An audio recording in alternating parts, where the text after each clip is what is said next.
Hello everyone, आज हम पढ़ेंगे अ लिविंग गॉड बाय लाफ्कादियो हर्न, एक powerful story about wisdom, sacrifice, leadership और ह्यूमैनिटी।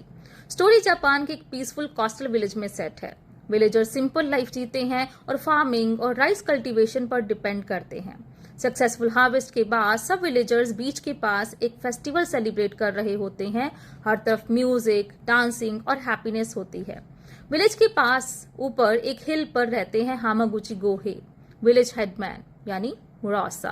वो बहुत वाइज और केयरिंग इंसान है। सडनली हामागुची को एक अर्थक्वेक ट्रेमर फील होता है। फिर वो नोटिस करते हैं कि सी रैपिडली पीछे जा रहा है। उन्हें इमीडिएटली समझ में आ जाता है कि एक मैसिव सुनामी आने वाली है, लेकिन विलेजर्स डेंजर को नहीं समझ पाते और सी की तरफ भागते हैं। हामागुची के पास वार्निंग देने का टाइम नहीं होता, इसलिए वो एक पेनफुल बट ब्रेव डिसीजन लेते हैं।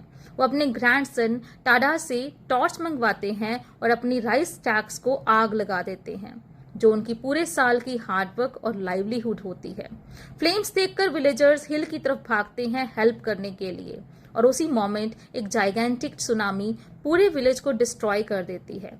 लेकिन हामागुची की क्विक थिंकिंग की वजह से सब विलेजर्स बच जाते हैं। So this was the summary of whole story. अब बात करेंगे करेक्टर की। हामागुची गोहे स्टोरी के मेन सेंट्रल करेक्टर हैं। वो विजडम, करेज और कंपैशन और सेल्फलेसनेस को रिप्रेजेंट करते हैं। क्राइसिस के टाइम पर भी वो काम रहते हैं और क्विकली डिसीजन लेते हैं। अब हम सिंबल्स को समझते हैं। फर्स्ट सिंबल है फायर, और फायर सिंबलाइज करता है सेक्रीफाइस और वार्निंग को। हामागुची अपनी प्रॉस्पेरिटी सेक्रीफाइस करके विलेजर्स को सेव करते हैं। सेकंड सिंबल है सी। सी सिंबलाइज करता है नेचर की टेरिफाइंग पावर को। नेचर लाइफ देती भी है और डिस्ट्रक्शन भी ला सकती है। टेम्पल सिंबलाइज करता है ग्रेटिट्यूड और रिस्पेक्ट को। विलेजर्स हामागुची को लिविंग गॉड मानते हैं बिकॉज उनकी एक्शंस ऑलमोस्ट डिवाइन लगते हैं। मॉरल बहुत पावरफुल है स्टोरी की। ट्रू ग्रेटनेस वेल्थ या पावर से नहीं आती, बल्कि काइंडनेस, विजडम और सेल्फलेस एक्शन से आती है। बात करेंगे थीम्स की। स्टोरी में बहुत ही इंपॉर्टेंट थीम्स है, और सबसे पहला थीम है सेल्फलेसनेस और सेक्रीफाइस। हामागुची अपनी वैल्यूएबल हार्वेस्ट विलेजर्स को बचाने के लिए सेक्रीफाइस कर देते हैं। दूसरा थीम है wisdom and presence of mind. वो नेचर के वार्निंग साइंस को समझकर इमीडिएटली एक्शन लेते हैं।